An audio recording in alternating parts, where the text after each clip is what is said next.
Good morning, everybody, and welcome to this opening keynote on the Sunday Battle of Ideas. I'm Claire Fox, and I'm the director of the Academy of Ideas. And to be honest, this session, which is Are the Culture Wars a Distraction, is very close to my heart. Regularly, whether I do media or speeches in other events, I'm accused of stirring up the culture wars, that I'm somehow being manipulated by the US imported alt-right funded by mad Christians, and that I'm trying to distract everyone from the real politics like the cost of living crisis or real wars such as Ukraine, or of course now a very real war in terms of Israel and Gaza. In other words, I'm accused of fiddling while Rome burns. This panel, however, is not being asked, are you for or against the culture wars, or are you for or against Claire Fox creating a distraction? Actually, I've asked the panel to mull things over and think aloud and actually try and get to grips with it, because there is something irritating about people being cultural warriors without thought, and there is something irritating about people saying the culture wars is just a distraction. So, as you know, the Battle of Ideas tries to dig deeper. I've asked people to impossibly sum up their thoughts in 6 minutes, as usual. For those new to the format, after they've spoken, we go straight out to the audience, we take clumps of questions or contributions, then come back to the panel, then go back out, then come back. In other words, it's a public conversation. That's the aim of it. Let me introduce the speakers in the order in which they'll speak. First of all, we've got Andrew Doyle, who is the presenter of Free Speech Nation on GB News, and they actually filmed Free Speech Nation here last night at the festival and have done for the last few years.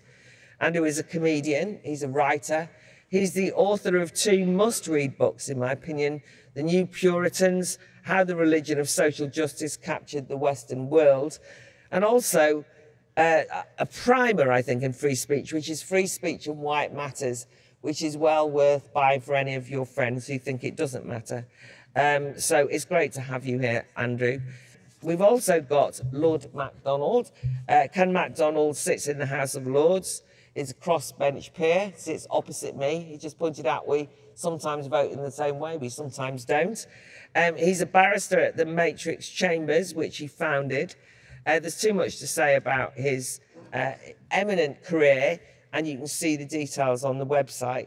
But he was the first prominent defence lawyer to be the Director of Public Prosecutions, the DPP, between 2003 and 2008. He was knighted in 2007. He was the warden of Wadham College between 2012 and 21. And in fact, as we know, often universities are the sites of what people think some of this cultural warfare is. So that's interesting. And he's also very, and I'm very pleased about this, he's the president of Howard League, of which I'm a great fan, and also chair of the Orwell Foundation. It's his first time at the Battle of Ideas, so I'm delighted to have him here. Next, we have a more Battle of Ideas regular.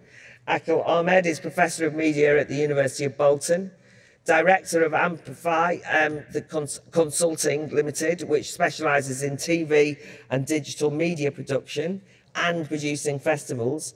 He's a former head of religion and ethics at both Channel 4 and the BBC, and has won numerous awards from BAFTAs to Emmys. And he's the non-executive director now of the Advertising Standards Authority, Ofcom, and the Higher Education Funding Council for Wales, and I'm delighted to have him back. Yesterday he was talking about drugs and sex and rock and roll, so we've kind of got him on a more serious one. And we've got Nina Power sitting next to him, who is a philosopher, a writer, an author of What Do Men Want? Masculinity and Its Discontents, which a lot of you should read, of a particular, I don't know, we should all read, of course. Nobody should read it. Nobody should be compelled to read it, of course, but anyway, and you shouldn't read it because you're a man or a woman. Anyway, right, I messed that up. Nina is also a senior editor for Compact magazine I'm going to compel you more on this. You should read Compact magazine. It's a very important publication, well worth subscribing to, and it's great to have Nina with us. And then finally, Professor Frank Furedi, who's sociologist and social commentator. He's exec director at MCC Brussels, author of 100 Years of Identity Crisis, Culture Wars over Socialisation, very pertinent for this. He's written many, many, many books, but a couple of others that I think are pertinent for today is What's Happened to the University, Wasted, Why Education is Not Educating, and Populism and the European Culture Wars. A stellar lineup. Give them a warm welcome, please. Thank you.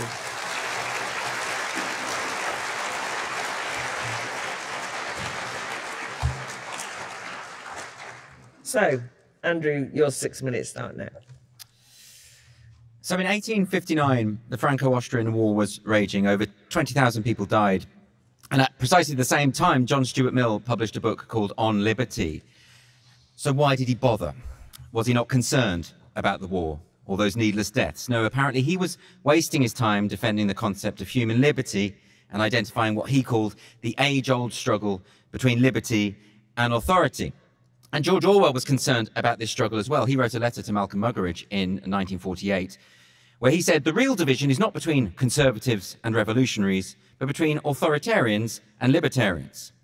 But did Muggeridge write back to him and say, well, why are you concerned about this trivial matter? Why aren't we talking about what's going on in the Soviet Union, or the fact that apartheid is being implemented in South Africa? So those of us who continue to write about this struggle between liberty and authority, who make the case for the former over the latter, are often told that we are wasting our time. We're told that this is just a distraction, that there are more pressing matters to address. And this, I think, is an elaborate form of what they call whataboutery. And of course, that could apply to absolutely anything. You could ask, why are people discussing climate change during a cost of living crisis? But then an environmentalist might say, why are we discussing the cost of living crisis in the midst of climate change? So the extent to which we are being distracted is dependent on our individual priorities. And perhaps all of this, I think, is because the culture war is fundamentally misunderstood.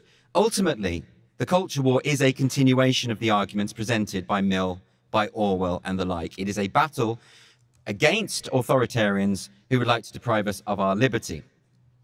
If we consider what happened to the poet Osip Mandelstam, who wrote a caustic epigram which mocked Stalin for his cockroach whiskers, his fingers fatty like worms.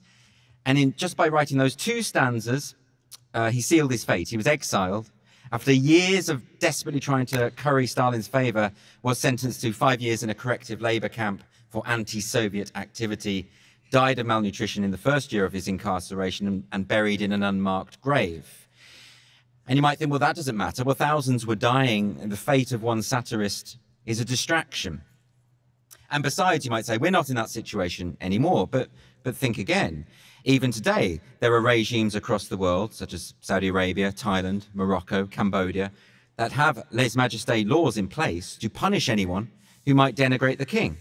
We've got President Erdogan in Turkey, who resurrected an obscure law so that he could punish anyone who mocked him, and he's actually put that into place. He had one beauty queen arrested, who received a suspended sentence for a satirical poem about the president. You might recall he tried to have a German comic extradited due to a music video which ridiculed Erdogan, something to do with him copulating with a goat. And of course, closer to home, we had Marcus Meekin, who was known as Count Dankula, convicted in a court of law in the UK for a joke. Kate Scottow, arrested in front of her child, thrown into a prison cell for the crime of misgendering. We have laws implemented across Europe, hate speech laws. If you look at Paul Coleman's book on this, it's called Censored. He reproduces the various hate speech laws across Europe. None of them can agree what hate is. It's simply a tool for people to silence others. And very close to home, of course, in Ireland, we have a draconian hate speech law currently being passed. In Scotland, a similar problem. In Wales, a similar problem. So what's going on here? A recent YouGov poll found that 24% of Labour voters believe that banks should be allowed to remove customers for their political views. A recent poll by Newsweek found that 44% of Americans between the ages of 25 and 34 think that misgendering should result in criminal prosecution. In the UK, we have the College of Policing, which continues to instruct police in ways that are antagonistic to the actual law. And we can't vote those people out. We've had the Home Secretary 2 years ago telling the College of Policing that you mustn't record non-crime hate incidents. Investigating non-crime is not your concern. They ignored the Home Office. A High Court ruling found that non-crime hate incidents are in fact unlawful. The College of Policing carried on. And when they finally capitulated, they just simply fudged the language. So we have a spread of an ideology which is at heart authoritarian, and you can't vote them out because they're in all the quangos. They're in the civil service, they're in the College of Policing, they're in academia, they're in the media, they're in the law, they're everywhere. So they are fundamentally undemocratic, and that is what the culture war is about. In fact, today, a story broke about the Welsh government who are trying to sneak self-identification in through the back door with the gender quotas bill. In all of these cases, when arguments can't be won, they're achieved through subterfuge, through authoritarian means. If you read a new book called The Cancelling of the American Mind by Greg Lukianoff and Ricky Schlott, you will discover that the number of university professors in America kicked out of their jobs is far higher than during the McCarthy period. We have compelled speech in Canada, in Australia. Can we not see the direction of travel here? So the reason why I am critical of the culture war, and why it's most certainly not a distraction, is because liberal values are not the norm, either historically or globally. And so you have to keep restating the case for liberal values in each successive generation.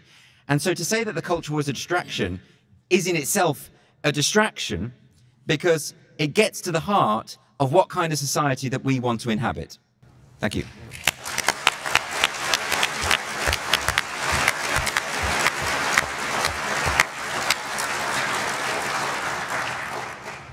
Ken, your thoughts?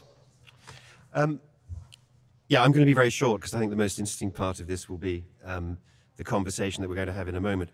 I want to say that people obviously have different focuses in their lives, and if you can't afford your rent or you can't get a date for an operation, and all of us will know people in that position, then these factors are going to loom larger in your hierarchy of interest, no doubt, than the teaching of critical race theory in schools or a gender-critical feminist's right to express her views. And that's perfectly natural, and that's sometimes what critics of these so-called culture wars are pointing to when they have a go at people like Claire. But it doesn't mean, none of it means that the subject matter of cultural battles and the way that the debates have been framed in recent years in particular don't impact on political and socio-economic realities and therefore don't matter. I think they plainly do. They both impact and they do matter.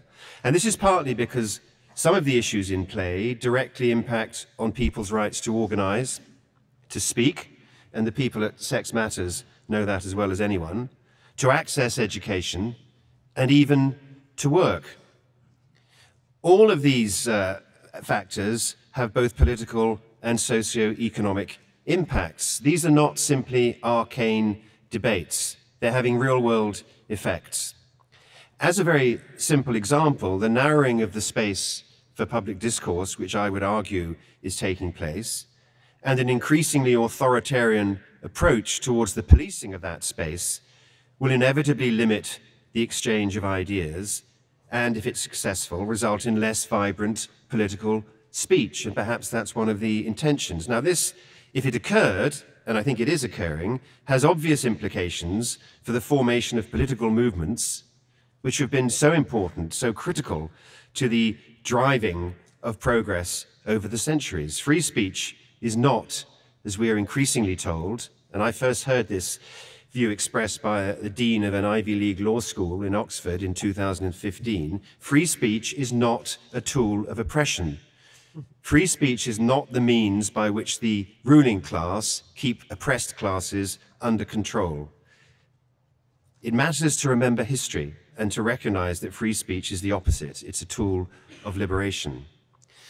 But there is, I think, from a liberal or even a liberal left perspective, and I'm really addressing these questions from the left of center perspective, a more fundamental reason why the culture wars and the identity politics that spawned them are a forbidding and damaging and dangerous phenomenon. And this is essentially because the politics of identity destroy the possibility of coalition. This was described some years ago by Mark Liller, the Columbia University professor, in his excellent book, which I commend to you. It's a short book, but it's absolutely excellent, The Once and Future Liberal. In this, amongst other things, he analyzed the impact upon the US Democrat Party and its relationship to working-class American voters of its abandonment of the traditional leftist rhetoric of class solidarity in favor of the atomizing injunctions of identity. Now, of course, it's possible to have a debate about whether the solidarity the Democrat Party offered to working-class Americans was ever more than hypocritical or performative. But you cannot argue that it is ever going to be possible to persuade an unemployed former coal miner in West Virginia that he holds privilege over, say, a black heart surgeon. And you cannot argue about the impact that such an assertion is likely to have upon the political party making it. Liller's point is that no progressive coalition across race, sex, religion, and class is going to be created on the back of identity politics. Quite the opposite. It's inevitable that to prioritize the politics of identity is to create a society that is more fractured, more atomized, and I would say more reactionary. As an example, allowing Amazon to get away with portraying themselves as enlightened anti-racists at the remarkably cheap cost to them of making performative statements when a black man is killed by the police, all the while treating their own employees like slaves. There's something else, and I think it's to do with truth and shifting most postmodern notions of the perception of what is true and how we discover what's true. We see this, I think, in some transgender theory and in many forms of critical theory. Claire mentioned that one of the things I do outside legal practice is to chair the Orwell Foundation, which awards prizes for journalism and political writing. And through these prizes, we do what we can to uphold Orwell's legacy. Fundamentally and absolutely centrally, George Orwell believed that some things are true and some things are not true. And he believed that it's essential to be able to distinguish between the two, to identify the truth, and then to show loyalty to it. He thought that public discourse in this sense should be moral. He understood that if demagogues can persuade people that nothing is really true, or at least that it's impossible to distinguish between true facts and false facts, this destroys people's confidence in what is real, and it opens the gates of power to liars and fantasists. In Orwell's best work, he showed, as all of us who have read it know, how ugly, unfair, unjust, and violent a world ruled by liars and fantasists can be. Of course, we see this all around us today, and I do think that some of the battles, the central battles in the culture wars, amount to struggles around this question. And these struggles are worth fighting. Thank you very much.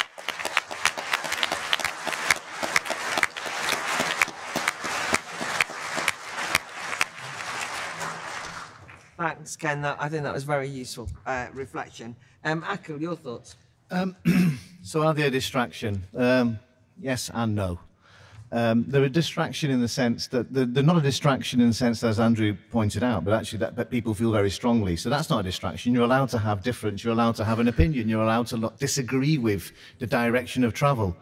But then I'm going to come on to why I think they're a distraction later on for other groups. So I wrote a paper. It's interesting. Many years ago, in those times before social media, I wrote a paper which was only published in Sweden because nobody else was interested, and it was looking at public service broadcasting and looking at what is true public service broadcasting. And I argued that if you don't treat everybody equally, if you don't subscribe to what would then be a liberal consensus on what are the kind of subjects and what your approach to that particular subject should be, then you're not treated equally. So therefore, you don't have a proper public service broadcasting because not everybody is treated equally, so therefore it's not public and it's not a service to everybody. And I asked the question, where will those people go? Where will those views be? Where will they go with when they want to feel that they're being treated equally and that their opinion matters? Well, social media has come along and we now know where people have gone. They've gone into silos and therefore they're in echo chambers and they're seeing and hearing things that they feel really strongly about, and therefore the cycle of this kind of, whatever you want to call it, culture wars, or having a strong opinion, or having an opinion of where you think that things should be going, has got stronger and stronger. Now, when we look at what's happening in America, or what's happened in America, I should say, then you see what's happened is obviously these particular, it has become monetized. It's gone from social media and has gone into the kind of like the realms of news channels or any particular kind of broadcasting channels, and you monetize it. And when you monetize it, then you have to do certain things. If you're growing an audience, if you're competing, if one person does well, there will be more broadcasters that step into that kind of mix. And so therefore what's happened with the lax regulation that you have in America, you've now got people going further and further, because the actual consent, being at a certain level, means that you cannot keep that audience. They want more extremity. It's, you know, without being really crude, it's what people who do analysis of pornography will say, the similar kind of thing. You know, people want more and more. And that's where I think when you come to look at the so-called issues around these kind of like wars, etc., it's because it gets bigger and bigger, because that's the kind of the monetization of it, particularly in America. That's what it's done. Now, when we look at where we are now here in the UK, post-Brexit, post the handling of COVID, etc., we have similar kind of platforms of communication, people doing similar kind of things here, admittedly with much more robust regulation, but it exists as well. And the same kind of hungry audience that you need to feed continues. Now, I've got absolutely no problem with that, because the fact of the matter is, within a regulatory framework and within a free speech framework, and also giving people the right of reply, etc., what's wrong with that? There's a business case for it. Absolutely fine. So when people talk about that aspect of the culture wars, I say, it's not a culture war. It's something that you may not necessarily agree with, and isn't that the point? I don't agree with it. I actually go on GB News. I'm probably not the GB News viewer, let's be honest, but I go on GB News because, well, why they asked me? And why not? You know, once or twice they've shouted at me when I've spoken, but generally it's a decent conversation. But we're probably, we are not fellow travellers. But where I think it is a distraction, and it's not rocket science, I think, to think this, where I think it is a distraction is when the government gets involved. It's all very well for any particular individual or an organisation or a business to do it, because that's what we would expect. Then why not do that? But why is the government getting involved? Is the government getting involved because it really, really believes it? I'm sure there are some within the government or within the Conservative Party or the Labour Party, etc., who may believe in things ideologically, but are they getting involved because it's a tired government on its way out that is searching for something to actually distract from their incompetency? Now I'm speaking completely on a personal matter here, not on any particular organisation that I might work with or represent. But I think a lot of people would probably agree with that. And that's where I think the culture wars are a distraction. Not for the individual, not for the business, not for the organisation, but for the government. Get out of the culture wars and get on with running the country. That's what all of us want. And I think that's what people have said. When it's become when we got to the by-elections, Uxbridge aside, when we got to those by-elections, everybody has dismissed this government's approach and the time they spend demonising people and picking on people and actually, quite frankly, wasting theirs and our time. So, culture was a distraction? Yeah. If you're the government, it's distracting you from getting on with your job. But if you're anybody else, no, it's not. It's just free speech, and get on with it. Okay, thank you very much.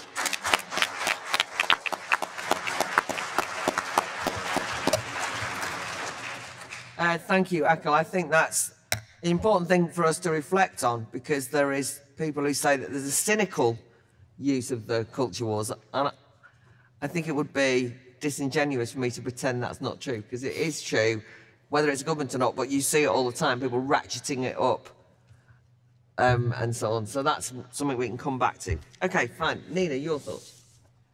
Yeah, okay. So I thought I might start by actually saying some positive things in the sense that since 2017, when we saw an art gallery in Hackney closed down by so-called anti-fascists and the gallerists had to leave, LD50, some of you probably remember. And then 2018 and various years, we saw many, many people, women who questioned the self-ID or wanted to talk about the reality of sexual difference. Many of those women were very badly punished. It occurred to me recently that we didn't even really have the phrase cancel culture in 2018, but I think what's happened since then is that people have come to understand a whole series of tactics, whether it's attacking institutions or attacking individuals, getting people to lose work, economically deprive them, which is a strange tactic if you're on the left. But so I think. But what I want to say about that is that we both, I think, more people understand that there are these kind of tactics at work. They're perhaps less intimidated by them, hopefully, so that those kind of anonymous emails and open letters and these kind of protests and targeting that's happened to a lot of people is maybe less effective, or at least institutions and people with power are maybe looking at those tactics and going, hang on a minute, what's this about? Should we really be reacting in this terrified way? And this is part of the problem with social media, this immediate reaction where institutions are kind of, bowing down to, random individuals who are often behaving in a very threatening and anonymous way. But so on the one hand, we have that. And I think also we've had a flourishing of culture in those years because there are a lot of people who don't want to live in fear. Whether you've been cancelled or not, and in some ways it's kind of like a trial by fire. It's almost like a religious experience to be cancelled. You realise who your friends are, you realise what your values are and what you really care about, and your own relationship to truth and freedom. And I think a lot of people have had that experience in the last few years. And I think it's also about then what kind of culture we want. And I've been to so many events lately, like plays, people are returning to the classics, doing read-throughs. There are artists who are more prepared to speak out and stand up, be courageous. I've had lots of meetings with people. There's new initiatives like the Freedom in the Arts Initiative, which has just been launched, Free Speech Union and so on. Many groups and individuals making work and thinking publicly without fear, because so much of this is about these kind of psychological tactics, and I think we've seen institutions who are still very afraid. They're very slow to move. And it's unfortunate because obviously museums in these places have all the stuff. So it's not as easy as simply saying, oh, we can detach ourselves. And obviously if you're doing STEM, you need access to laboratories and equipment. Obviously, if you're into the arts and humanities, you can sit at home and read, Aeschylus and read the Bible and so on, and think about what this heritage is and how we can understand ourselves. We need culture. Culture is who we are. We are completely part of this history. And I think one of the most dangerous things is this turning people away from the idea that they have anything to do with culture in the strict sense of our canon, our heritage, and so on. So people feel like completely alienated to the extent that they don't even read the classics or don't even read the Bible. And I think a lot of this is about encouraging confidence in people, whether or not they've gone to university. And I left the academy a few years ago because it was not a place of ideas anymore. It was no longer a place of disagreement and argumentation, but really a kind of increasingly bureaucratic financial machine that was basically exploiting students and teaching them a load of rubbish. And I think the flourishing that I'm talking about is happening largely post-academia, para-academically. Adult education, which is something I do a lot now, is fantastic. Signing up for these courses with people who've had life experience, who really think for themselves. There are all these options and opportunities to come to terms and understand the classics. And you can't spell the classics without class. And I think a lot of this is about giving people the confidence to be autodidactic, to be involved in these kind of para-academic, post-academic, non-academic things, and to feel that they have ownership actually over the culture of their country, which includes the art galleries and the museums. And I just want to point to one initiative that happened in Dresden a few years ago in 2020. Very interesting woman called Hilke Wagner, who is running the Albertinum Museum, and she was receiving a lot of hate mail, so-called. She was getting critical emails and messages from people in Dresden saying, we hate the museum, we hate what we're doing.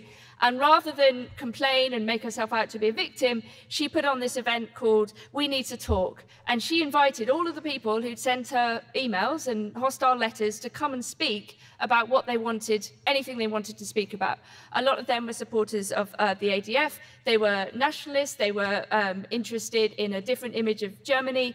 And she said, right, we have to talk. You know, rather than doing this kind of, oh, I'm unsafe, I'm a victim, you know, blah, blah, blah, nonsense. She said, no, let's have a conversation. They had a public conversation. It turned out that a lot of the people in Dresden wanted to see more representation of Dresden itself. They wanted a museum that reflected the history of the city, including all of its negative aspects. You know, and that's what they did. You know, so they had a discussion, they had a negotiation, and this cultural institution became part of an image of the world that people wanted to share. You know, so I think we've got to have this, you know, dialogue basically between the people who have a real stake, which is everybody. You know, there isn't some imaginary group of brilliant, ideal people out there. It's just us. You know, and I think culture is crucial for understanding both our positive aspects and our negative aspects. You know, when you read the classics, when you read Greek plays, when you read the Bible, you know, it's talking about us. You know, we're still the same kind of being. We are filled with, you know, malevolence and hate. This is why the hate speech legislation is a terrible, terrible idea. You know, and these fanatics running around thinking that they are, you know, defending the good, all they're doing is projecting their negative aspects onto everyone else, right? This is a question of psychology, anthropology. We need culture to understand who we are, and we need to protect it and defend it from these maniacs. Thank you very much.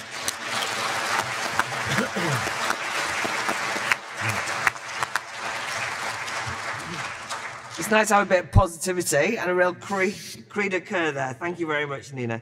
And then finally, Frank, your opening thoughts, please. Yeah, so whether they know it or not, those people that tell you that the cultural wars are a distraction, what they're really saying is that we should stand by and not worry too much when our culture is being destroyed. Because that's really what we're talking about. Culture is not just simply something you have in museums and in art galleries. Culture is something that we breathe in our everyday life. So, for example, one of the important dimensions of the culture war today is the systematic attempt to rob people of their past, a systematic attempt to make people feel ashamed of where they come from, a systematic attempt to turn the history of Britain into a story of shame without any redeeming features.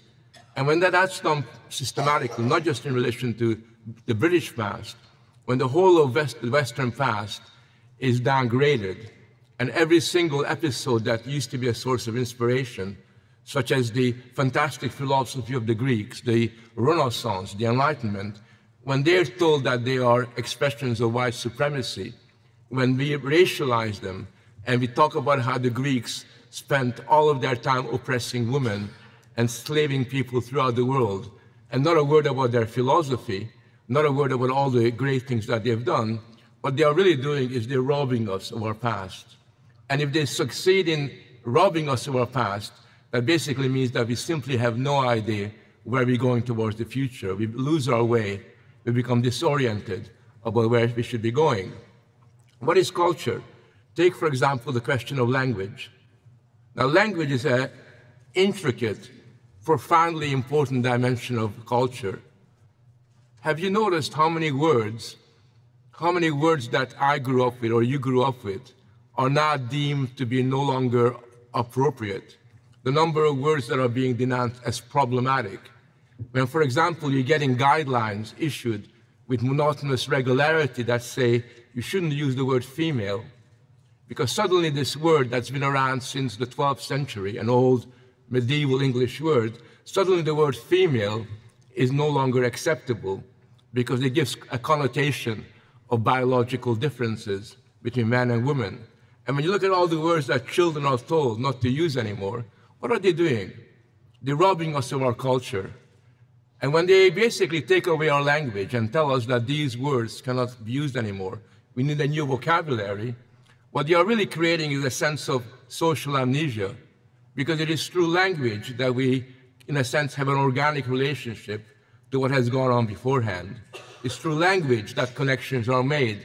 And once those words are gone, once we no longer have an idea what a female is, Once the word woman and all this kinship terminology that they're trying to get rid of, like grandmother and grandfather and brother, once we get rid of them, we lose touch with what is a foundational element within our culture. Culture is about what children are taught in schools. I don't know if you're a parent. I don't know if you talk to your kids, what they learn in schools. The way that, for example, sex has been redefined as sexuality. The way in which they are told that what's really important is not their biologically defined characteristics, but what they might choose to be when they develop an identity in a few years down the line. When they do begin to do things like that, what they're really doing is they're basically telling children to avoid the values, to become estranged and alienated from the values of their parents and their grandparents. They're basically creating this cultural wall between what was seen as right and wrong, good and evil. By generation after generation, they're creating a wall, a kind of cordon sanitaire, and saving our children from being influenced by their grandparents and their parents. They actually say that. If you look at the teaching aids that are being published today, they tell teachers that it's really important that children learn that they may have ideas that are superior to their moms and dads, and that certainly shouldn't be listening to the advice that their grandparents give them. That's what the culture war is about. If you look at the way that the culture wars have promoted the fossilization of human identity, where in a sense we are no longer individuals, but part of an identity group. And alongside of that, by creating this competitive claims making about which identities are better than others, you can really see that the culture wars isn't something about this debate in museums. It's not gentle discussions in a place like this.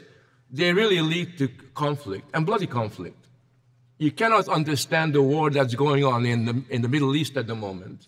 You cannot really understand the reaction to what's happening in Gaza unless you understand the way in which Jewish identity has been systematically robbed of any kind of moral content, the way in which Jews have been recast into the position of being morally inferior and dehumanized quite systematically as being nothing more than a settler group, a group that is, by definition, is oppressive.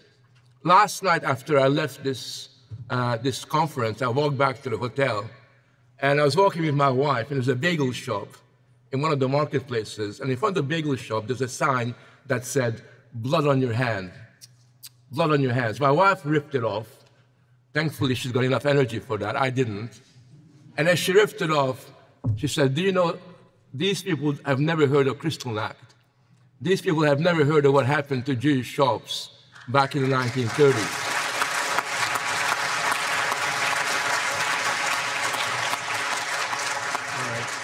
Now, the point I'm really trying to make is that these reactions are intricately linked to that authoritarian impulse that Andrew was talking about, that is imminent within the culture wars itself.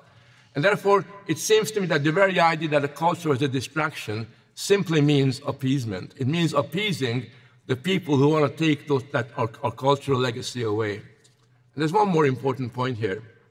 Those people who think that economic struggles are more important, those people that think that what's happening in terms of wages and cost of living is more important, need to remember that the only way that people are going to fight for their economic rights, the only way that people are going to be able to make changes to their life chances and improve their economic circumstances is if they got the confidence to do it.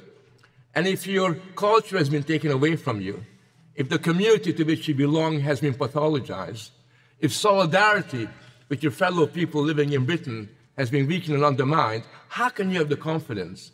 How can you fight back against your employer? How can you fight back against Amazon or anybody else under those circumstances?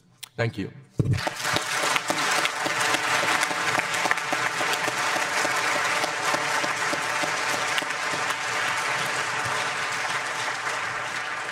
Okay, thank you, Frank. A lot on the table now, and let's see people who want to speak. Put your hands up, please. Yeah, I want to refer to what Frank said about the killing of history and the way language is centered. At the end of the 19th century, there was an important book about race relations, in fact, written by a European author. which is apparently now banned in America. The reason is that the title of the book is The Nigger of the Narcissus. Thank you. Hi. What are the culture wars, and from what might they distract? Is the focus different for everybody? Cicero's enemy within is indeed central to social destruction, cultural destruction. There's a danger here, I might begin to sound like Douglas Murray, but 100 meters away, as Frank Furedi pointed out, from where we're seated yesterday evening, people chanted in their thousands, in many languages, for jihad, for the massacre of Jews. The few white British people brave enough to show up with what should have been the unifying flag of our country were racially abused, called white trash. For many years, a cultural war was imposed to silence those who talked about our cultural problems, so-called grooming gangs, i.e. rapists, about immigration and integration.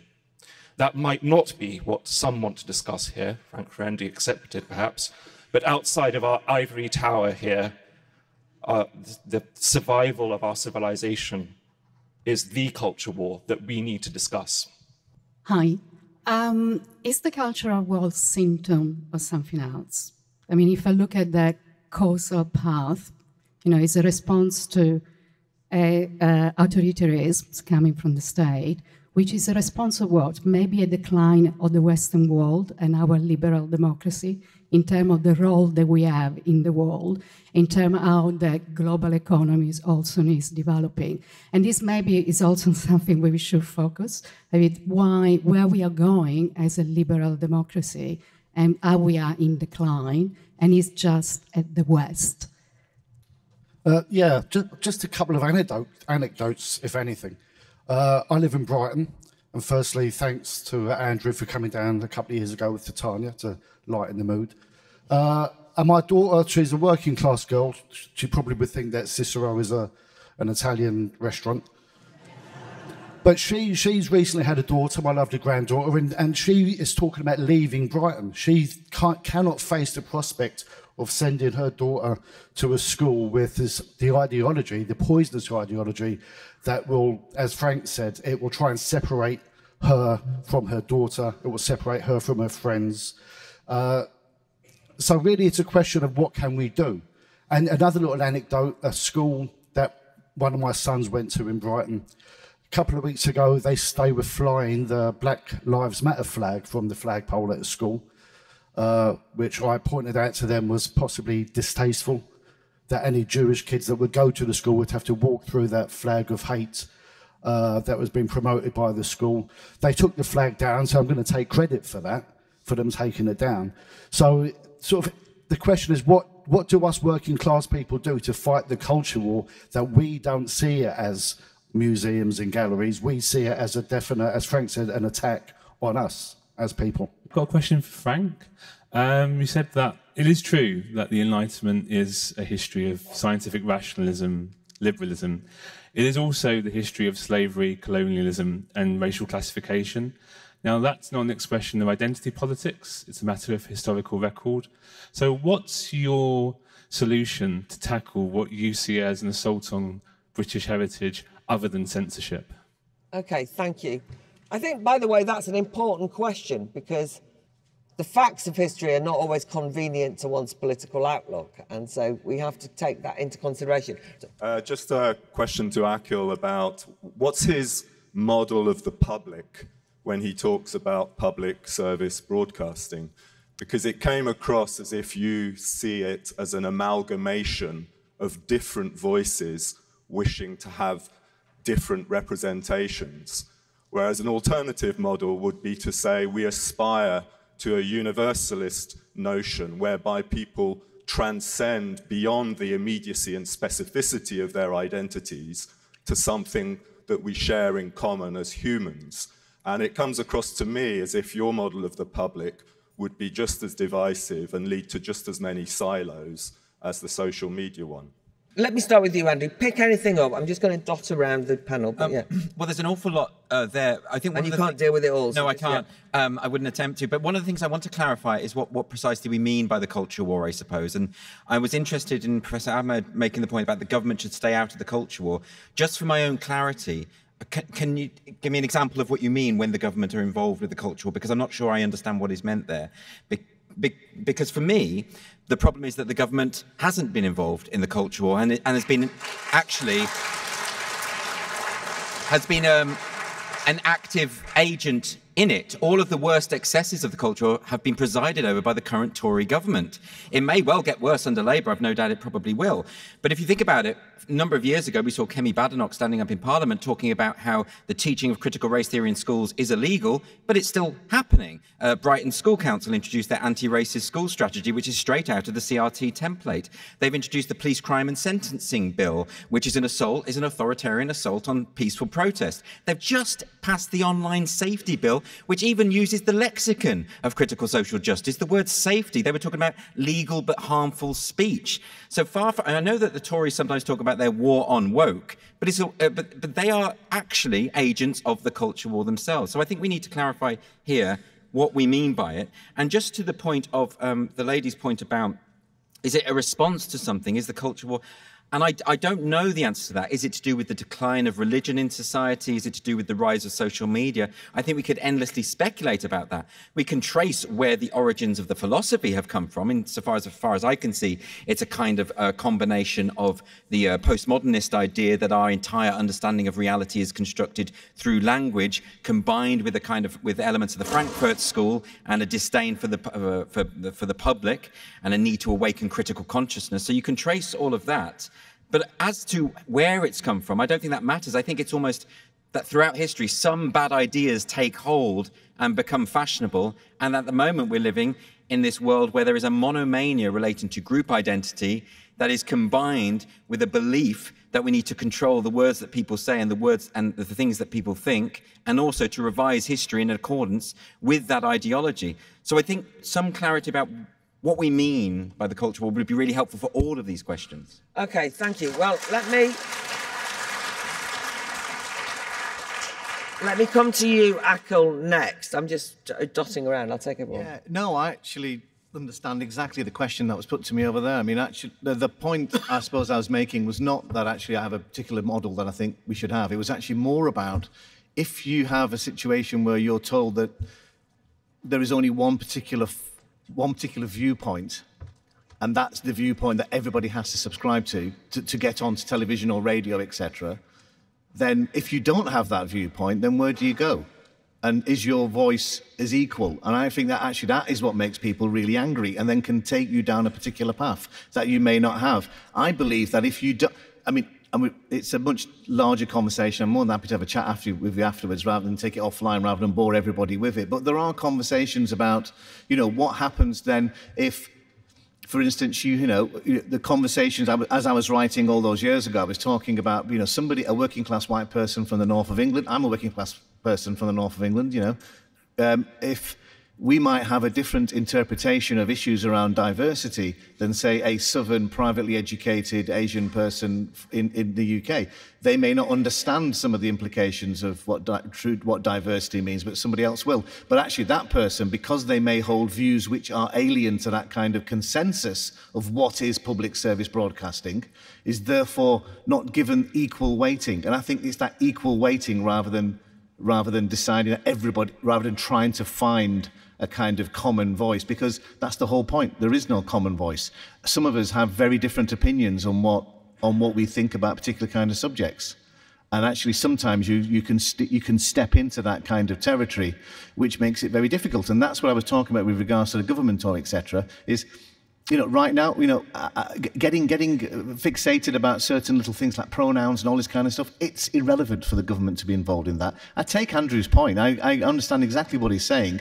I'm not saying for one second that the government is obsessed with it 100%, but it's clear that there's some of the conversations that we're having, I mean, even Suella Braverman and some of the things that are said, you do think to yourself, seriously, get on with other things. They're not actually that these are not necessarily for you to be involved in, and there are times when it is necessary for you to be involved in. I'm just simply saying, I think for them, this is a generalization. For them, I think it's been a good distraction. And I know what distractions are like. I grew up in a nuclear, I mean, probably Claire remembers this. I grew up in a nuclear-free zone, if you remember, in Manchester. I mean, that was no bloody help if you couldn't pay your bills. And it's that kind of gesture politics that I think is the problem. Okay, thank you very much.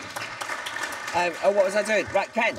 Yeah, I wanted to address the question that was raised by this guy over here about schools, because I think schools are a real sharp end in all of this, and they're becoming quite a battleground for the playing out of some of these ideas, and that's certainly true in the United States, increasingly true. I mean, Glenn Youngkin, Republican governor, won election as governor of Virginia, a Democrat state, precisely because he weaponized the issue of what was being taught to children in the state schools, and he was particularly exercised about critical race theory and some transgender theory. The fact is that people care about what their kids are being taught.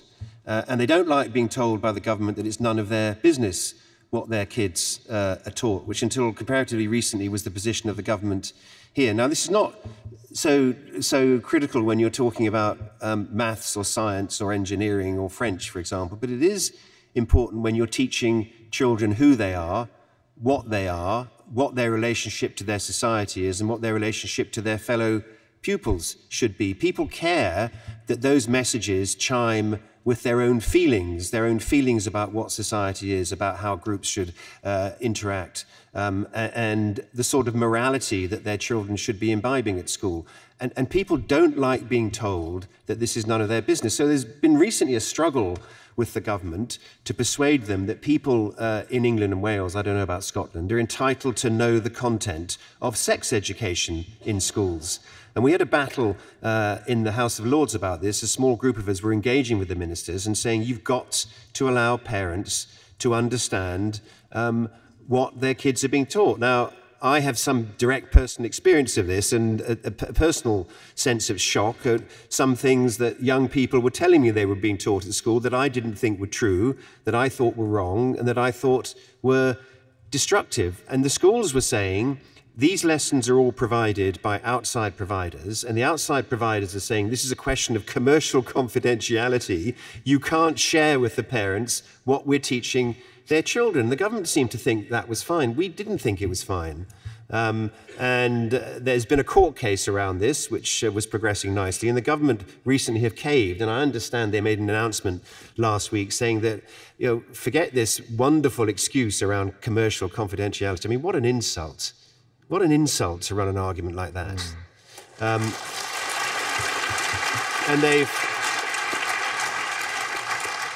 they've abandoned that, and they've now determined that parents are entitled to know what their children are being taught about sex and sexual identity and masturbation and having sex and anal sex and all these other things that comparatively young people have been taught across the Anglosphere, certainly, and have some impact and influence over whether the teaching is appropriate. Now, I personally believe that children should have broad and expansive sex education. I think that's a healthy thing. I think it makes for healthier adults, and I think it protects them. But I do not agree that they should be taught some of what it became apparent to me from talking to people close to me they were being taught, which wasn't fact-based, it was ideology, and some of it I thought quite destructive and unpleasant ideology, damaging to them. So that, I think that's a long-winded answer, that it is possible to effect change, and it's a question of people becoming involved in these sorts of campaigns and expressing their views. And the government caves pretty quickly because the vast majority of people out there do not agree with a position that says parents aren't entitled to know what their children are being taught. Thank you very much, Ken.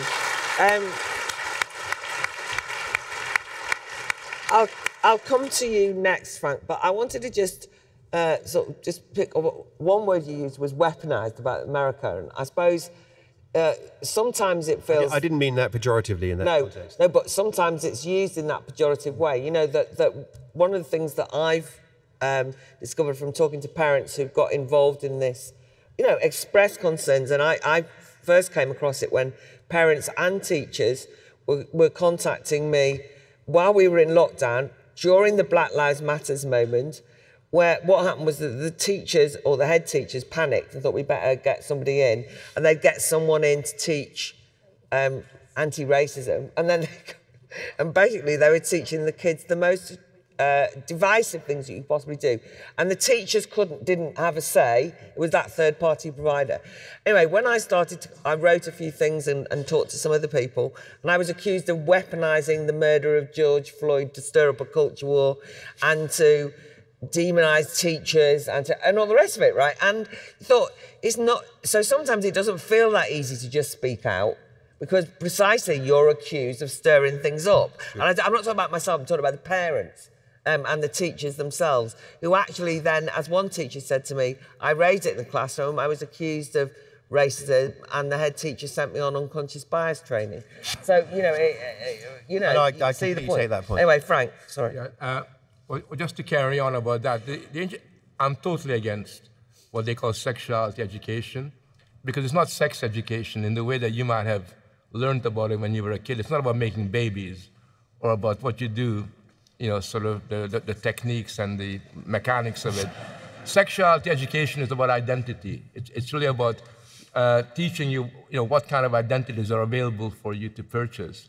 But more importantly, I've looked at the curriculum in several American constituencies and also here in Britain. What the sexuality education curriculum does is to try to colonize children's minds. And in particular, it doesn't just tell them what to say, it doesn't just tell them what to think, it also tells them how to feel, what to feel. In other words, it actually inserts itself within the lifeblood, within the life world of a child. And I think that kind of colonization of young people's imagination is really important. But I really wanted to talk about the Enlightenment, the question that was asked over there, because it's an excellent example of what I'm talking about. Now, the question is, how do you assess the Enlightenment in a balanced way? Do we forget about the fact that it's the moment when tolerance as an ideal is invented?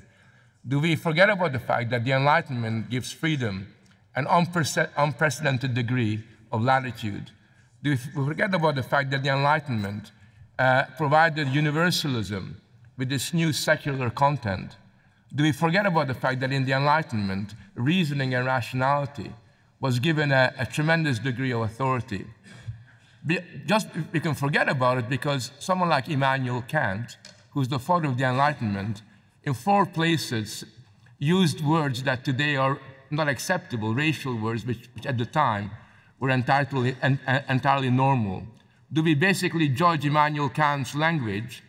Do we kind of assess it on the basis of how we think about our sensitivities? In other words, do we read history backwards and deem Immanuel Kant, whose ethics provided the basis for the liberation of slavery throughout the world, whose ethics provided the basis for the kind of sensitivity that are really quite important today? And it seems to me that rather than guilt-tripping Immanuel Kant for being a man of his time, I don't know how you could be anything other than a man of your time, rather than guilt-tripping Immanuel Kant, we should basically assess his philosophy and his contribution in terms of the contribution that it makes to our own life world in the 21st century.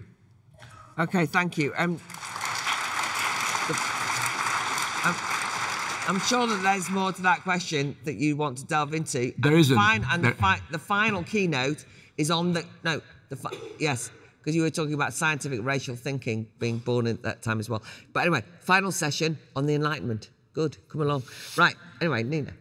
Yeah, just really briefly, I mean, I think, culture and history help us to understand ourselves, including all the darkness, and it should be for everybody. And I think the point about class and access to culture is to not repeat what the middle class gatekeepers are doing, which is to pretend that culture belongs to them and they're protecting it, and you can only use certain words and you have to understand certain theories. That's absolutely, bullshit. They're protecting their own sort of income, and it's, so I think we have to be really clear that it is a class war. The culture war is a class war, and the middle class are trying to stop people from accessing culture which belongs to everybody. So, that's one thing I want to say. Is the culture war a symptom? Just really quickly, is a very good question. I think, when we talk about the decline of religion, it doesn't mean that religious tendencies have disappeared. We can see them everywhere.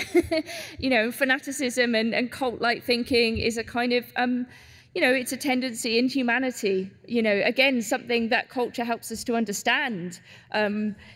you know, this idea of the oppressor and the oppressed, these kind of binary ways of thinking in terms of black and white, good and bad, you know, these are the things that actually an understanding of literature, poetry, and so on help us to come to terms with. We have to understand the psychopathology that's being played out in terms of in-groups, out-groups, and we have to have the courage to stand up to people when they're saying something that's obviously deranged.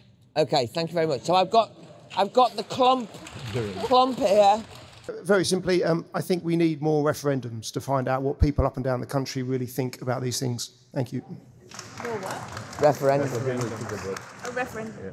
I think the important thing in education is to have a way of discovering what quality is in literature. And no, the quality in order to get people to think for themselves. So the value of certain kinds of books, like Plato, is that school pupils learn how to have their own opinions and become more autonomous, and it's more important to look for where the quality is and how you can. Raymond Williams in Culture and Society used to recommend that the best available literature should be given to pupils, and then not tell them what to think, but make sure that they have the mental tools which you get from reading the best literature. When people say in response to making an argument, not something that is a counter-argument, but saying that's a distraction, that is a form of scrutiny suppression. That is something that people say because they know they have no valid response. They want people to believe what they're saying is true, knowing that they have no valid response to a valid counter-argument. It is a form of scrutiny suppression and a form of abuse. It is deliberate, serious wrongdoing.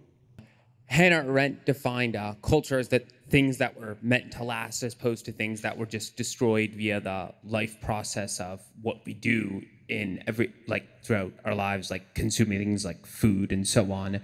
And this, of course, things today, there's a rapid fluctuation of culture. All sorts of things are created and destroyed in the process of just the way the economy works today. And it's become really cheap and really easy over the past decade to create copious amounts of culture, and AI makes that even easier. And I guess I have this question: to what extent is what we're seeing in contradiction with or a logical consequence of just the overall shifts in the economy? Daniel Bell talked about the cultural contradictions of capitalism. Are there contradictions? Is this like not in odds with the kind of Puritan ethic that capitalism once thought was like really important to upholding a market economy? I think the big problem we've got is first of all, we don't have enough of a sense of urgency, and the last 2 weeks just absolutely brought a sense of panic in my stomach, which kind of just made me think that just how urgent this is. But the problem I think we have is we don't have a word for ourselves, those of us who I think are the majority. But every other group that's a minority has a word for itself around which it can rally, and because they're quite happy to identify as a smaller, fragmented minority identity group. That's their claim. What word can the majority use for ourselves in order to push back? Well, Richard Nixon called us the silent majority. I'm not saying we should lift that, but I do think that commoners is a good one, because Aaqil said that something very interesting in his response. He said there is no common voice, and that is precisely the issue. You've got the House of Commons, you've got the commoners, you've got we, the people, you've got the public. It's gone, it's being attacked, it's being diminished, it's being accused of things. We're being called all sorts of names. On a recent GB news debate I had with someone, I was called a child killer because I wanted ULEZ not to be there. We're called Nazis. What it really means is, it's not just a distraction when you address these questions about our schools or about our streets. It's an attack on the very deed of doing it. And if we're going to do anything, we say the public, we as commoners, and we should do it together. I'd say it's, the culture wars is not a distraction because it is spreading, increasing, solidifying, so we can't ignore it and act as if it's in the past. I just wanted to mention two things to do with the arts. I remember the Hogarth exhibition some time ago was just an excuse for the curators just to give us a lecture about how terrible white Western culture is, and every painting had had a little story about, based on critical theory, after which I wrote to the Tate, after about 5 email exchange, them telling me I was wrong and me telling them that they'd got it all wrong, I kind of gave up. And I've recently had the same experience at the Wellcome Institute, where their recent exhibition, well, it's 4 short films and an introduction, is entirely based on critical theory.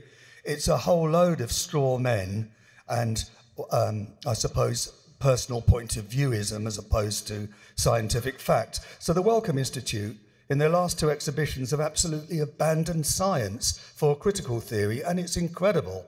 I was speaking about this yesterday at the Freedom in Arts stall, and they were suggesting that perhaps there ought to be some group response rather than just individuals like me writing to these institutions when I'm at the end of my tether with it. Very briefly, on the Enlightenment, I didn't agree with the gentleman over there. Doesn't matter. Frank didn't either. That doesn't matter. But what does matter is what was said at the end, when he said this is a matter of historical record. It's not a matter of historical record. It's an opinion. It's an interpretation. And I think it's that confusion of the two which really lies at the heart of what we're talking about, and indeed what we've just heard about from the museums. Just wanted to ask, because we've heard a lot, anyone who's been following this since 2015, as I have, has heard a whole lot about, oh, we need more free speech, we need to do more about this, we need more discussion. But we've had quite a lot of that since then, and things have really just gotten worse. So I'm curious if you have any practical solutions for how we can sort this, rather than just, discussing it. Because I think we broadly all agree this stuff is bad, and I'd be curious if you have a proper solution in mind. Because it's something right clear, you said earlier, about in school during the riots in 2020, the head teacher said, oh, we better do something about this, oh, we've got to do it. There's this assumption. It's not really ideology, it's almost like a compulsion, an innate compulsion of people. I think we have to deal with that kind of, it's almost this, it's this force that guides people. It's really beyond ideology at this point. So I'm curious if you have a practical solution. It's quite interesting, actually. I can't mention the institution, but I was involved in a review of a cultural institution. And actually, what I realised was that, again, it depends on who shouts the loudest. And there was some work that was done with regards to, there were issues around outreach in terms of taking the work, bringing more people in from different socioeconomic groups, and what they would class as, I don't know, that word decolonisation, right? It's a very big word, and whether you agree with it or not, we all know generally what it means. And I actually had to point out to them that the two things are totally separate. You can have a conversation internally about what you think is what you want to project and what kind of works. If you think there should be a descriptor of what you think or not, I'm not going to get into that. That's not what I'm here for. I'm actually here to help you with your outreach work. This is what you've come to, which is why you've asked me. And your outreach work is actually not based on demographic data, because you're actually talking to the wrong group. Because that particular group you're talking about actually is only in a small number, so therefore you're never going to increase your outreach. So the reason why I'm bringing that up is to say, we've got some cultural organisations, there is this, and with many organisations, there's sometimes a lack of understanding of data, information, what works, what doesn't work. And what that then comes into is this kind of knee-jerk reaction, to how you must behave or what you must be seen to do and what you must do. And so therefore, we're going to close this particular thing down. We're going to put this particular description here. Sometimes it's necessary. I would say that. And sometimes it's kind of like, well, who cares? It doesn't matter. And it's the same thing with Kant. I had a conversation about Kant only yesterday, a couple of days ago, because one of my relatives, my niece is doing philosophy. And Kant was, and I was asking, what paper you're working on now? And it was on Kant. So it's still there. And I think that point that was made before about educating people, etc. My kids went to state schools. They didn't go to they weren't privately educated. And in that state school in London, they did Latin and they did classical history as well as an option. And that's just a bog standard school in northwest London. They'll be queuing up to get the name after, let me tell you. Exactly, yeah. But the reality is this. But the reality is this. What's the impact of that? One daughter who gets an English degree and the other one who's now training to be a history teacher. So the fact of the matter is, if you want to change things, then you have to get actively involved rather than maybe, as I'd say, I always say this to people when they say, I don't like this, I don't like that, I say, well, don't bloody tweet about it, complain to the actual person, which is one of the things that was mentioned earlier on about what can you do? Yeah, right, complain and join blocks, whatever they may be, because that has way more impact than tweeting about it. Okay, thanks. Sorry. Don't clap. Not because it's him. Don't clap anyone. We haven't got time. Nina. Don't clap anyone. Cancelling me now. Right. Right. I think, you know, positive point. We can make our own culture. We have to. You know, the institutions are failing. You know, this happens. All empires crumble. Sorry to be the reactionary on the panel. But, you know, I think you basically get out when something isn't working if you can. Obviously, you have to work to make a living. But we can all think for ourselves, you know, and it sounds like the simplest thing in the world, but it's actually really quite difficult to do. And we are constantly being distracted and bombarded. And culture itself is a distraction, but we can make our own culture. You can hook up with friends and read books. You can, you know, there's lots of stuff online. You know, paradoxically, we have access to the entire history, everything that remains, all the fragments, all the text. You know, we could, if we have an internet connection, we can look at everything, you know, so it's all there. So again, it's this kind of question of confidence and courage and thinking for yourself and making a new culture and supporting those people who are attacked, which I think like Freedom of the Arts and other groups are doing, right? So that we stand for each other and we defend people that we disagree with. You know, this is also really important. Okay, thanks, Frank. Anything quick? Yeah, I mean, just very quickly, somebody mentioned Daniel Bell's Contradiction of Capitalism. It's a very important book because it's at that particular moment when Bell basically argues that bourgeois society no longer has values that support capitalism, where the bourgeois class itself no longer believes in itself. That's more or less what he's really getting at, is really the starting point for the problem that we have today. So when somebody said, is the culture or a symptom, it's actually a symptom of the fact that the bourgeois class, the establishment in America, Britain, and elsewhere, stopped believing in the values into which they were socialized. I wrote a book about this called The 100 Years of Identity Crisis.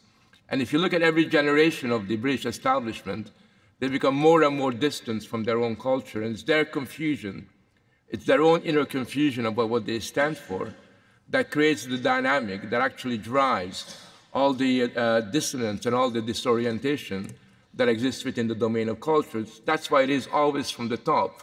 And as Andrew was saying early on, not surprisingly, it's the Tories that have been principally involved in creating a lot of damaging innovations in the domain of culture. You would think that conservatives would conserve, you know, because that's what it really means. But instead of conserving, they'd be more than happy to open the door to any old new fad that kind of comes along. And it seems to me that until we are able to confront the values into which children are socialized, until we really understand what it is that the younger generations are learning, we're not going to be able to fight effectively on any fronts, because the culture war actually begins in the nurseries and it begins in the primary schools.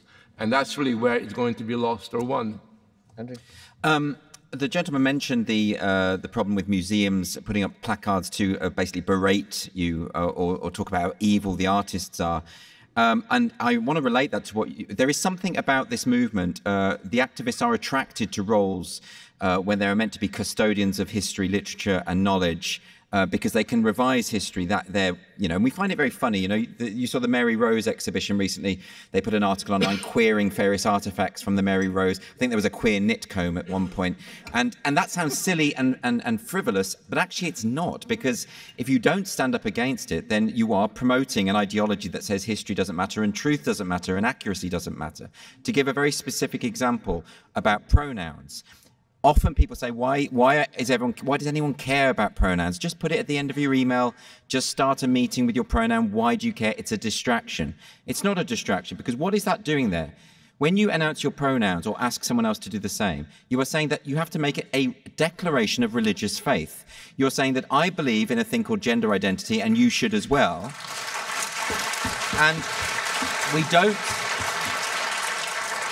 don't ask people at the start of business meetings or on emails to declare their fealty to Baal, the fertility god, or whatever like that. We don't do it. So it is, and most importantly, the idea of pronouns has become the mechanism by which compelled speech is introduced to various governments. It happened in Canada, it happened in Australia, it might very well happen here. So what I'm saying is what seems very, very trivial is actually really, really significant. It also disconnects people from the truth, that there are only two sexes and no one has ever changed sex. It promotes that idea amongst children. We've seen that now. I mean, young people now routinely say their pronouns at the start of meetings. Actors who don't say their pronouns at the start of rehearsal processes don't get cast again. People don't get promotions if they don't do it. So it is a very dangerous situation that we're in, and we've even seen children put onto pathway to sterilization, medicalization. The consequences are huge.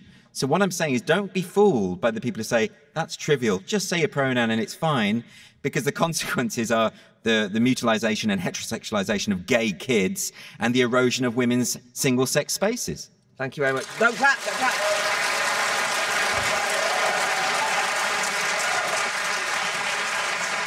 Okay.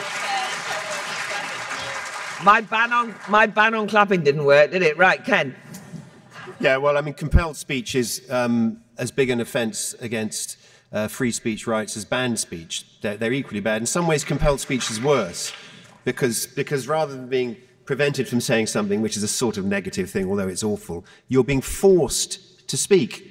And that's something we normally associate with physical abuse. I will do this to you unless you say this. It's completely objectionable. It's a complete abuse of our rights under the European Convention, and it should never, in my view, be tolerated. But someone over here mentioned Puritanism. I'm very interested in this notion. I mean, we can ask where all this came from, what its origins are, and some people talk about Althusser, some people talk about Foucault, some people talk about postmodern philosophy generally. I'm not a trained philosopher, so I can't comment on that, but I do know that a lot of it began to manifest itself within the context of US racial politics. Now, US racial politics are obviously a singular thing, and the history of the United States and of race in the United States is something we're all very familiar with. And in a sense, the transplantation of US racial politics to countries which didn't have slavery is problematic in itself.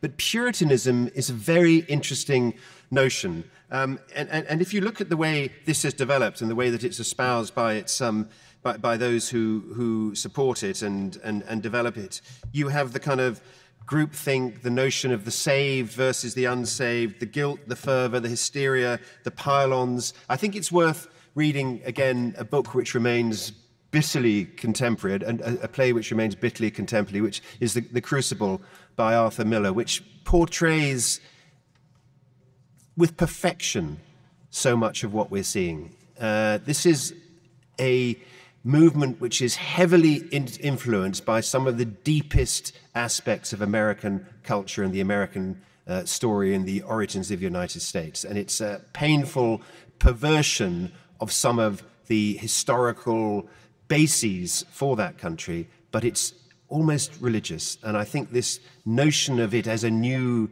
Puritanism has some force. Okay, thank you very much. Right, this gentleman here. Okay, so speaking to my grandson the other day, we're walking along in Oxford, I drop my phone, I say, fuck it. He says, that's not a good thing to say, my mum doesn't like me using curse words, could you not use it? I say, that's the culture I grew up in from the 60s onwards. It's not meant in a horrible way. Then he pointed out, when we were together previously a couple weeks ago, we listened to Gil Scott-Heron's The Revolution Will Not Be Televised, which says, wake up niggers or we all through. By the way, I remember you mentioned that with Nigger and Narcissus. And I said to him, that's not a good word to mention in general. And then I'm pointing this especially for Andrew, because would you go on GBN News and use the full N word? Probably not. Would you go into a black area with black friends and use that word? Not even in a negative way, but would you use it? Probably not. So this is a very complex thing, this quote culture thing, which no one gave the answer to. What is culture, by the way, your question. It's a very complex thing that varies from group to group, individual to individual, what's allowed, what's not allowed, and so on. Thank you. I'm already nervous I'm going to get cancelled for that contribution for a start-off. In fighting the culture war, how do we not go too far in fighting the culture war? So how do we find the equilibrium? And then also, is there a danger in the government getting involved with the culture war in getting it badly wrong? Hi. Yes, so a really interesting conversation. I suppose the thing I find when we start talking about the culture wars is I feel like there's a lot of straw manning that goes on both sides. And I feel like the reason I say both sides, some of you may know, I've been coming here for 7 years now, and I also work for in the HQ of the liberal lefty woke elites. In my day job, I work for The Guardian, and so I spend a lot of time with them, and I spend a lot of time with you lot. And the thing that I find quite frustrating, but also sometimes quite entertaining, is that a lot of the same things are happening on both sides.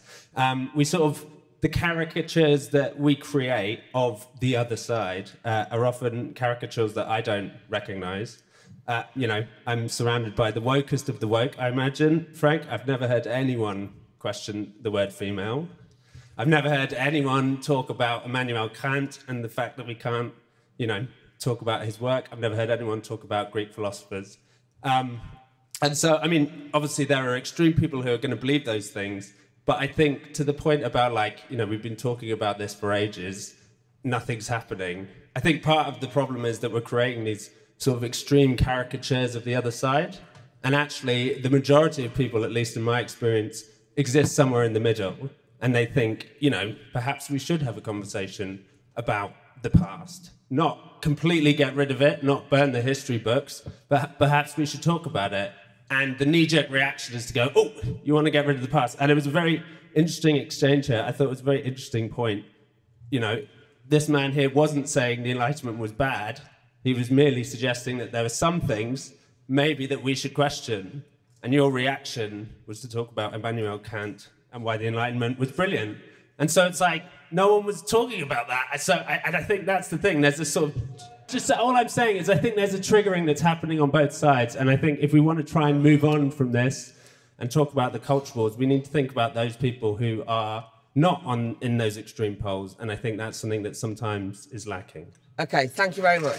I'm coming from a former communist country, and I always loved when my dad told about the good old times, in a sense that everything was simple back then. They knew the frameworks. They know how far they could go to expressing themselves. They know how far they could go enjoying their lives. And it was simple times. Now when I see that every framework we have is being pushed apart and is being destroyed, I truly have this anxiety. It's obviously a term that is quite commonly used now.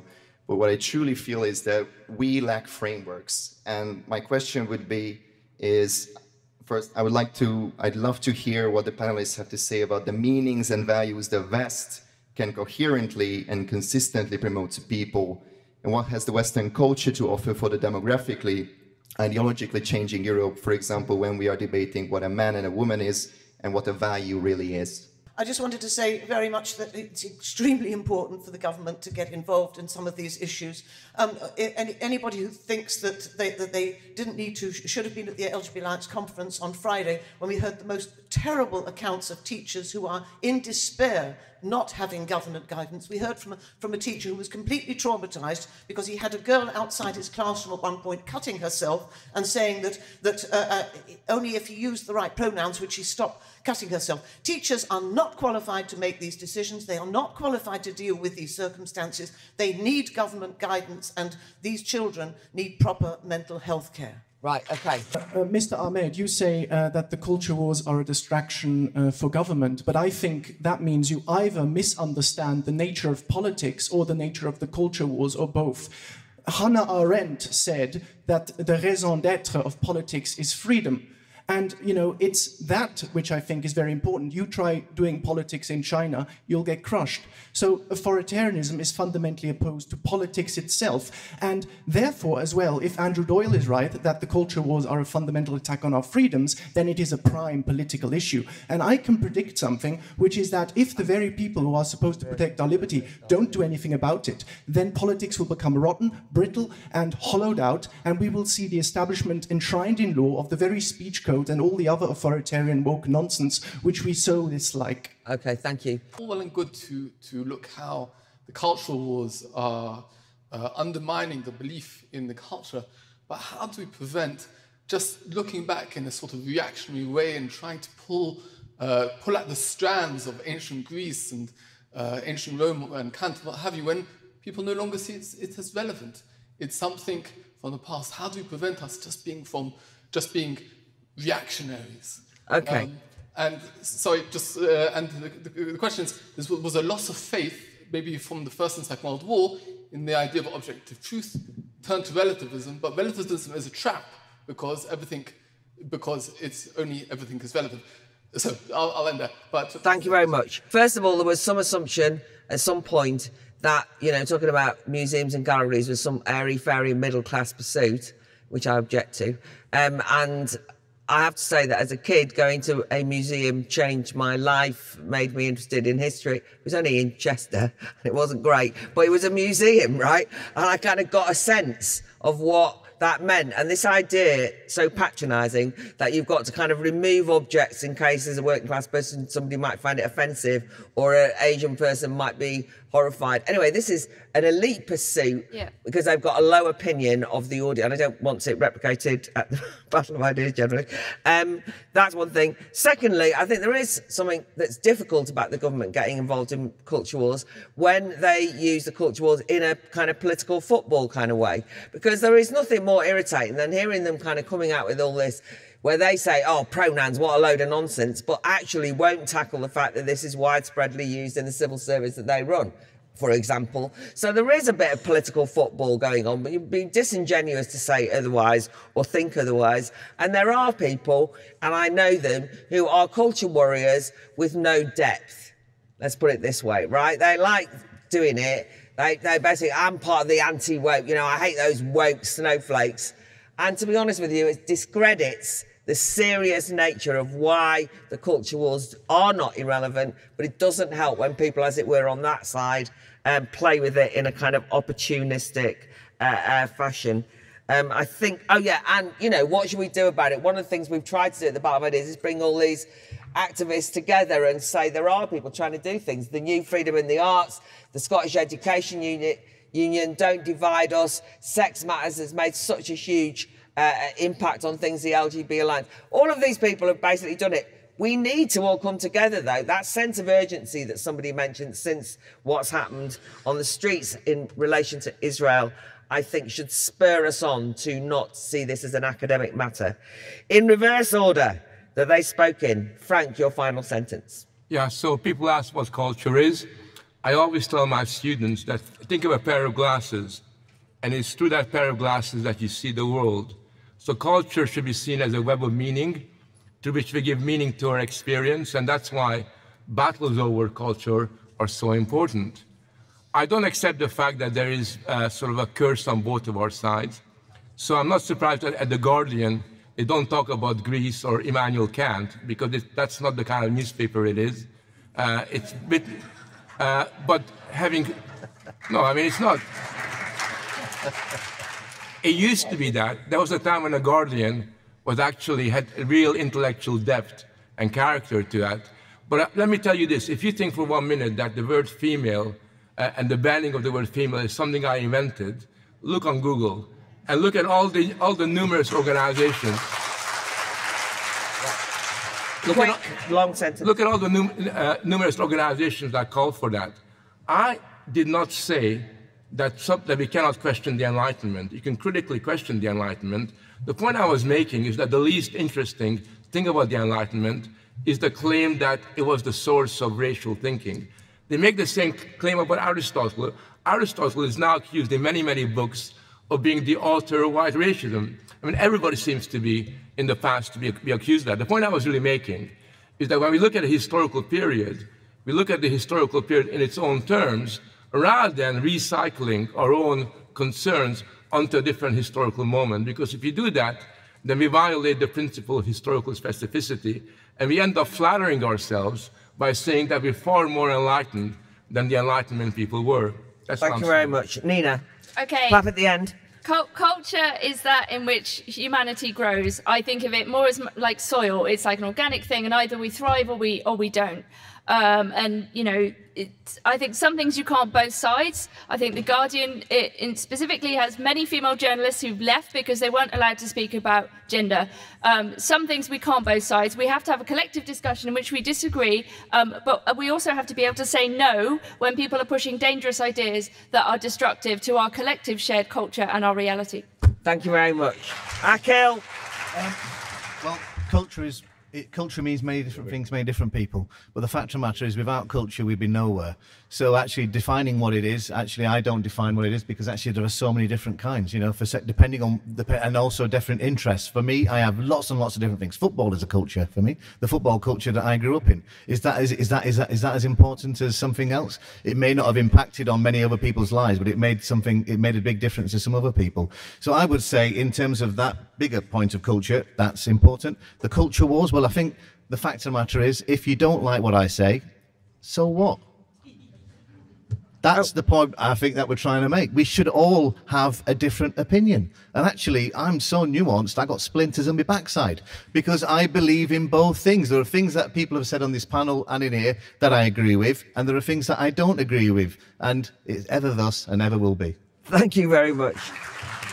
Thanks, Aaqil. Right, Ken, sorry. Yeah, I agree with what Claire was saying a moment ago. There's too much cheap politics around this, and too many people building media careers out of, to use that term, weaponizing some of these issues in an insincere, manipulative way. And I think that's a real problem, because as I tried to explain in my opening remarks, I think there is something very, very serious at stake here to do with truth and our right to search for truth, to find it, and to expose it without fear of being categorized by other people in the myriad ways which they now like to categorize us. My primary concern about all of this is that politics, in my view, is about building coalitions. And if you're a progressive in politics, it's about building a progressive coalition that can win elections, take power, and effect change.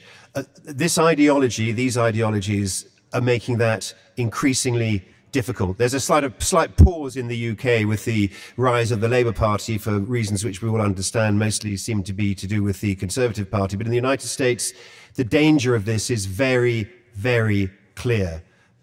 The danger that is represented by an inability to build progressive coalitions on the left across race, class, sex, religion, and everything else is a development which will end in tears. It will end in tears because it will mean, I think, the growth of more and more right-wing populist politics, which I don't want to see. So I think the attack that these views and this ideology represents on the power to create coalitions, and from my point of view, progressive coalitions, is a profoundly serious question. Okay, thank you very much indeed. Andrew? Right. Just to the point of the gentleman from The Guardian, I agree with you. We shouldn't be straw-manning or focusing on extreme individuals in society, except the problem is that some of those most extreme people have incredible clout. So, for instance, you're right. You're not going to hear anyone complaining about one footnote in David Hume's work, which maybe meant he was a racist. And yet the name of the Hume Tower in Edinburgh was changed because the people in power do that. Similarly, yeah, you are not going to hear people complaining about the word woman or female. And yet NHS writings have been amended. So in other words, it is just a tiny, tiny minority of people who are implementing measures in an authoritarian fashion. And that's why it matters. And as to the gentleman's point about, are we worried about when governments get involved in the culture war and get it wrong? And what does that look like? We can see what that looks like in Canada. There are someone in prison because they refused to accept the preferred pronouns of somebody else. And, you know, they had the Canadian government trying to seize the bank accounts of people who were peacefully protesting. That's what it looks like. In other words, the government should get involved in the culture war. But when it goes wrong, when they do it wrong, it's when they side with authoritarianism as opposed to siding with our liberties. Thank you very much indeed.